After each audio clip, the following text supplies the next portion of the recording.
Good morning, everyone. So today's lecture, I'm gonna start with the synonyms, a difficult topic in your SSC CGL. You have not many words to learn, so it may be quite confusing or difficult to learn each and every word, and these like synonyms, antonyms, and one-word substitutions. We can say that they are somewhat difficult topics in SSC CGL, right? But look, in this lecture, I'm going to tell you so many synonyms, and I have written down some other words as well, so that it will be very easy to you. It will be a great help for you to understand these words, synonyms, and their meaning. So you will develop a clear idea that what could be the right way to find out the right option, especially in synonyms, right? So let's get started. But before starting this lecture, before teaching you synonyms, I would like to tell you a story. एक story से हम लोग ये lecture शुरू करेंगे. एक story आपको पहले सुनाई जाएगी, so that you will develop interest as well as a very clear idea that कैसे हमें राइट ऑप्शन तक पहुंच जाना है, एलिमिनेशन कैसे करना है, और फिर जो बचे हुए ऑप्शंस होते हैं उनमें से कैसे राइट ऑप्शन तक पहुंच जाए. सो एक स्टोरी से शुरू करते हैं, एक इंटरेस्टिंग सी स्टोरी. तो क्या होता है कि एक लड़की है माया, राइट? सो वो बहुत परसीवरेंस, उसके अंदर ना बहुत परसीवरेंस है, राइट? तो जो माया है वो बहुत परसीवरेंस से काम करती है, और उसका एक प्रोजेक्ट वर्क चल रहा है कुछ साइंस का. तो अपना ऑफिस में वो अपना बहुत परसीवरेंस दिखाती है, दृढ़ता दिखाती है, डिटर्मिनेशन दिखाती है. वो किस चीज़ के लिए? कि उसको प्रोजेक्ट वर्क, जो साइंस का जो प्रोजेक्ट वर्क है उसका, उसकी टीम के साथ में जो है वो करना है. उसको जो उसका जो प्रोजेक्ट वर्क है उसको फाइनली बहुत सक्सेसफुली उसको सबमिट करना है. तो माया इज लाइक दिस. बहुत ज़्यादा उसमें परसिवरेंस है, डिटर्मिनेशन है टुवर्ड्स हर वर्क, कि कैसे ना कैसे मुझे अपना प्रोजेक्ट कंप्लीट करना है, right? Maya is like this. उसका जो कैरेक्टर है वो बहुत परसिवरेंस से भरा हुआ है, बहुत डिटर्मिनेशन से भरा हुआ है, ठीक है? She may be disciplined, right? But वो डिसिप्लिन्ड है या नहीं उसके बारे में हम बात नहीं कर रहे. वो उसके अंदर परसिवरेंस बहुत है, उसके अंदर डिटर्मिनेशन बहुत है, राइट? तो माया इज लाइक दिस. उसकी एक फ्रेंड है गीता, राइट? तो वो गीता के पास में जाती है और बोलती है कि देखो अभी ये जो प्रोजेक्ट चल रहा है हम लोग का साइंस का, तो कुछ लोग हैं they are pulling her legs, मतलब उसको ना परेशान करने की कोशिश कर रहे हैं कि नहीं तुम्हारे जो आइडियाज़ हैं वो बिल्कुल बेकार हैं, एकदम बकवास आइडियाज़ तुम लोगों ने दिए हुए हैं, तुमने एकदम बकवास आइडिया दिया, और you are just taking this project towards the wrong direction. ये ऐसे तो प्रोजेक्ट ही कंप्लीट नहीं होने वाला है. तो she was very upset on that day, बहुत दुखी हो गई थी और अपनी फ्रेंड गीता के पास गई.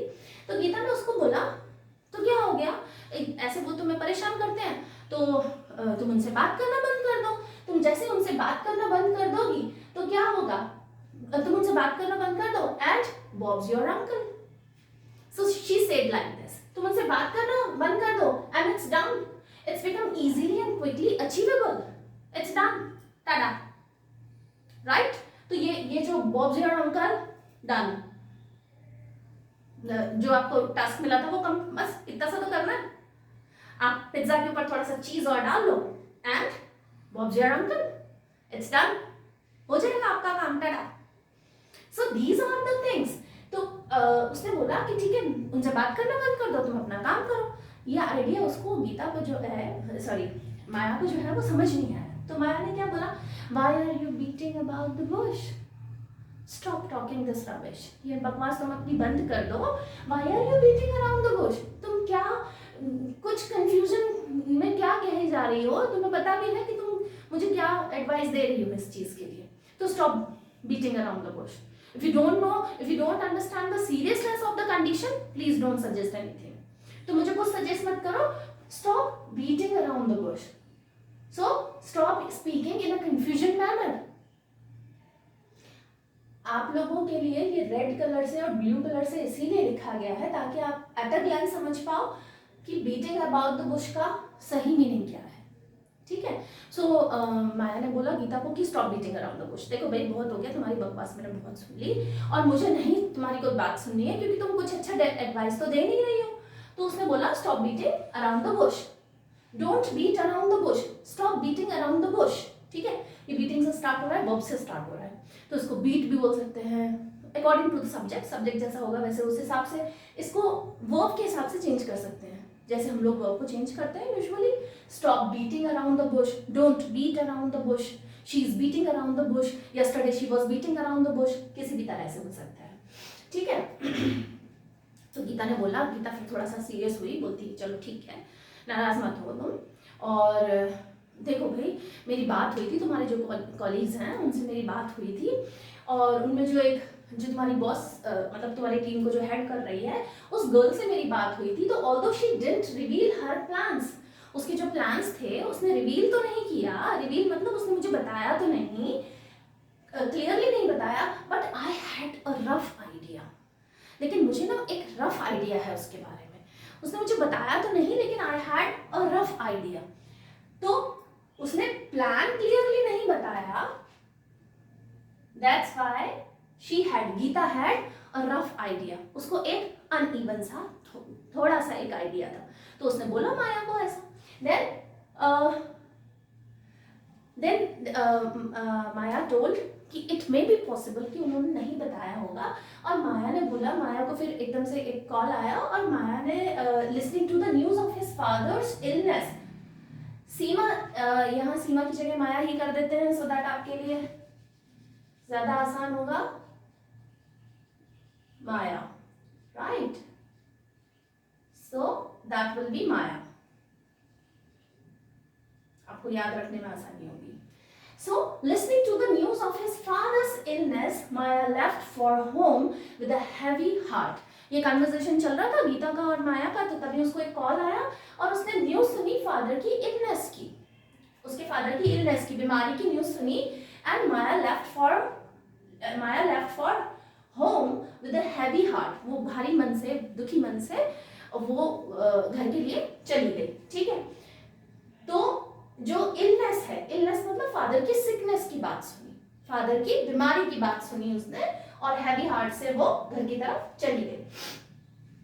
तो जाते जाते गीता उससे बोलती है कि ये जो तुम रिजिड हो जाती हो ना, एकदम किसी भी बात में जिद्दी हो जाती हो, स्टबन हो जाती हो, रिजिड हो जाती हो, इसको छोड़ो तुम अपना, ये जो रिजिड हो जाती हो, जिद जो तुम कर लेती हो ना, इसको छोड़ो। तो क्या करना चाहिए? If we want to progress we must sometimes embrace mutate, we must sometimes embrace mutate, we must sometimes embrace change, embrace मतलब जिसको हम प्रसन्नता से स्वीकार करें, तो that is embrace। ठीक है, जिसकी हम अगुवाई जिसको हम वेलकम करें खुशी होके, तो हमें एम्ब्रेस करना चाहिए म्यूटेट। आपने कोरोना काल में बहुत अच्छी तरीके से सुना होगा, ये जो वायरस है वो म्यूटेट कर रहा है, मतलब अपना रूप बदल रहा है, मतलब वो चेंज हो रहा है, म्यूटेशन हो रहा था उसका, तो म्यूटेट करना मतलब चेंज होना, तो we must embrace mutate, right option क्या होगा? चेंज।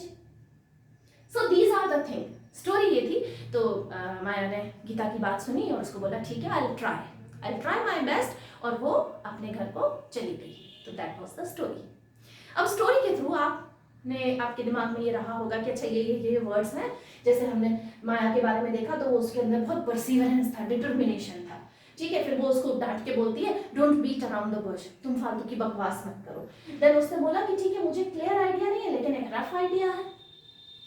अब जो कुछ और वर्ड्स हैं जो बोर्ड पर लिखे हो, पहले तो आप इसका एक स्क्रीनशॉट ले लीजिए।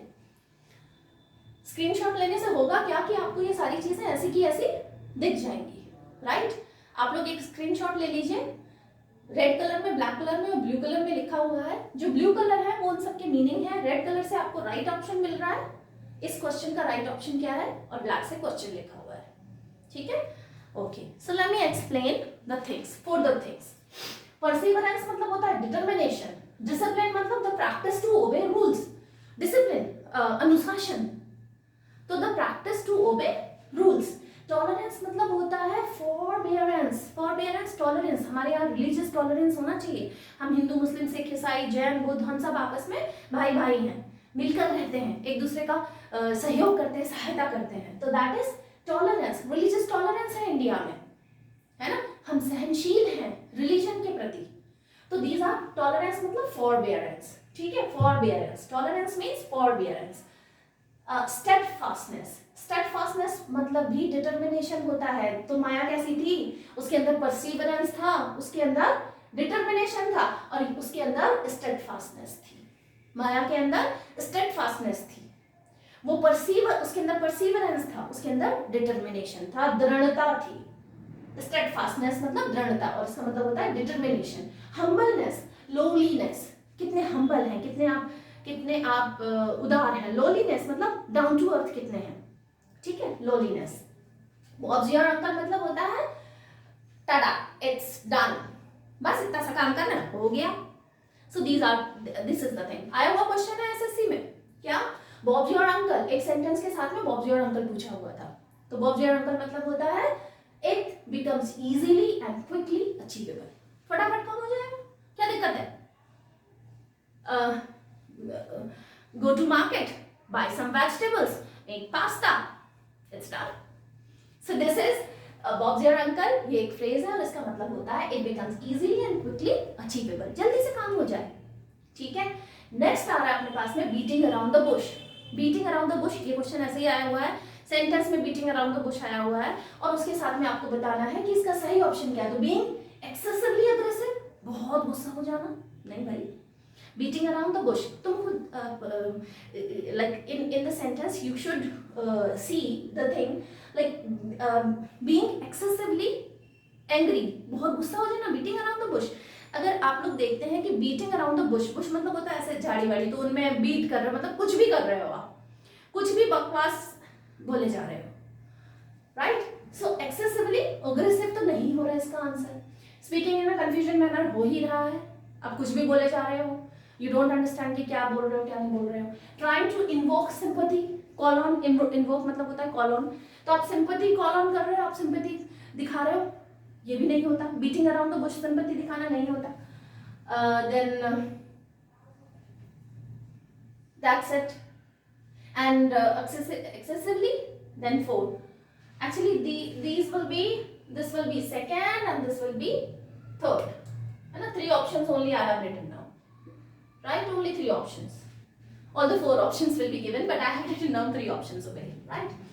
So now next, although she didn't reveal, उसने रिवील नहीं किया, उसने ये बताया नहीं, उसने ये जानकारी नहीं दी उसके प्लान्स के बारे में क्लियरली, उसने क्लियरली कुछ नहीं बताया, but I had a rough idea, मुझे थोड़ा सा ऐसा अनइवन सा थोड़ा सा रफ आइडिया है, मुझे पता है थोड़ा थोड़ा सा कि क्या है उसके प्लान्स। क्लियर तो यहाँ वैसे ही नहीं आएगा क्योंकि उसने क्लियर प्लान्स बताए ही नहीं है। कंसाइज मतलब होता है शॉर्ट, कंसाइज का बेसिकली मतलब ये होता है जैसे आप राइट डाउन अ कंसाइज आंसर। आरएस का एग्जाम अगर आप में से कोई आरएस की भी तैयारी कर रहे होंगे तो आपको कंसाइज आंसर लिखना पड़ता है वहाँ। कंसाइज मतलब संक्षिप्त, कैसा संक्षिप्त, कैसा शॉर्ट, जिसमें आप सारे डेटा दे रहे हो, लाइंस अच्छी लिख रहे हो, लेकिन word limit proper word limit में लिख रहे हो। तो you should write down a concise answer. Concise मतलब होता है शॉर्ट, ठीक है, शॉर्ट। कंप्लीट मतलब टोटल, कंप्लीट मतलब एकदम टोटल, एंड रफ मतलब तो उसको टोटल आइडिया थोड़ी था, उसको शॉर्ट आइडिया नहीं था, उसको कॉम्प्रिहेंसिबल, क्लियर मतलब कॉम्प्रिहेंसिबल, उसको कॉम्प्रिहेंसिबल एकदम क्लियर स्पष्ट, कॉम्प्रिहेंसिबल मतलब स्पष्ट, तो स्पष्ट आइडिया नहीं था उसे, कैसा था, उसे एक रफ आइडिया था, ठीक है। नेक्स्ट देखिए, listening to the news of his father's illness Maya left for home with a heavy heart, भारी मन से दुखी होगी माया चली गई थी ना। तो डिस्टर्बेंस, फर्स्ट ऑप्शन आपका डिस्टर्बेंस है। डिस्टर्बेंस मतलब होता है डिस्ट्रैक्शन। क्या फादर का डिस्टर्बेंस की बात सुनी थी? नहीं भाई, इलनेस मतलब डिस्टर्बेंस नहीं होता। डिसइंटीग्रेशन, कोलाप्स, कोलाप्स मतलब जैसे डिसइंटीग्रेशन ऑफ एम्पायर, एम्पायर का डिसइंटीग्रेशन हो गया मतलब टूट टूट के एम्पायर बिखर गया, इधर से कोई रिवॉल्ट कर रहा है, इधर से कोई रिवॉल्ट कर रहा है, और वो डिसइंटीग्रेशन हो गया मतलब कोलाप्स हो गया। कहते हैं पूरा का पूरा एम्पायर कोलाप्स हो गया। कोलाप्स का मतलब बेहोश होने से, गिर जाने से भी आ जाता है कई बारी सेंटेंस में। सो डिसइंटीग्रेशन मतलब कोलाप्स, टूट के बिखर गया, राइट। एंड डिसऑर्डर मतलब होता है मैस, chaos। इतना मैस क्यों कर रखा है भाई, इतने तुमने ये सब क्या क्या फैलावा कर रखा है तुमने, ये तो इतना मैस क्यों कर रखा है, राइट, इतना chaos, ये सब क्या शोरगुल मचा रखा है। सो डिसऑर्डर मींस मैस और chaos। तो क्या आएगा इलनेस में? इलनेस में आएगा सिकनेस, बीमारी, उसके फादर की बीमारी की बात सुन के माया जो है वो चली गई। गीता और माया की जो बात हो रही थी, माया वहां से चली गई। फिर if we want to, Geeta ने उसको क्या सजेशन दिया था, if we want to progress, अगर हम तरक्की करना चाहते हैं तो we must sometimes embrace mutate. मतलब म्यूटेट का सिनोनिम मांगा है उसने, एसएससी सीजीएल के पेपर का आया हुआ क्वेश्चन है ये, म्यूटेट का सिनोनिम मांगा है। तो म्यूटेट का सिनोनिम क्या होगा, चेंज। हमें कई बार चेंज करने की जरूरत होती ही है, म्यूटेट करने की। कोरोना से याद रखना, कोरोना का जो वायरस है उसके कई सारे म्यूटेशन, उसने कई बार खुद को म्यूटेट किया था, खुद में बदलाव किया था, चेंज किए थे। ठीक है, 4 ऑप्शन उसने दिए हुए हैं एसएससी सीजीएल के पेपर में। रेप्लिकेट, रेप्लिकेट मतलब होता है कॉपी। रिप्लाई से देखो, रिप्लाई वाली स्पेलिंग, रेप्लिकेट। ठीक है, रेप्लिकेट मतलब होता है कॉपी, चेंज मतलब वही आप म्यूटेट करना, इमिटेट मतलब भी कॉपी, इमिटेशन। वो तो मुझे इमिटेट कर रहा था। इमिटेट मतलब छोटे छोटे बच्चे होते हैं ना, आप जैसे बोलते हो वैसे ही वो इमिटेट करते हैं, वैसे वो आपको कॉपी करते हैं, आपकी नकल करते हैं। तो इमिटेट मतलब कॉपी। इंसाइज मतलब होता है एंग्रेव। आपने लकड़ी पे देखे होंगे इंसाइज, हैमर से, चिजल से आप जो इंसाइज एंग्रेव करते हो, तो that is incise. These are the synonyms. और ऐसे आपको ऑप्शन मिलेंगे, आपको सही आंसर देना है। एलिमिनेशन करिए, पहले कोशिश करिए कि 2 आपको रॉन्ग आंसर मिल जाए, उन पर कट लगाइए, मतलब उनको क्रॉस करिए कि ये नहीं आएंगे। फिर जो 2 ऑप्शन होते हैं उनमें से सोचिए कि क्या सही ऑप्शन होगा। ये वाले सिनोनिम तो आई होप याद हो गए होंगे आपको। So all the best for your exam. Thank you so much.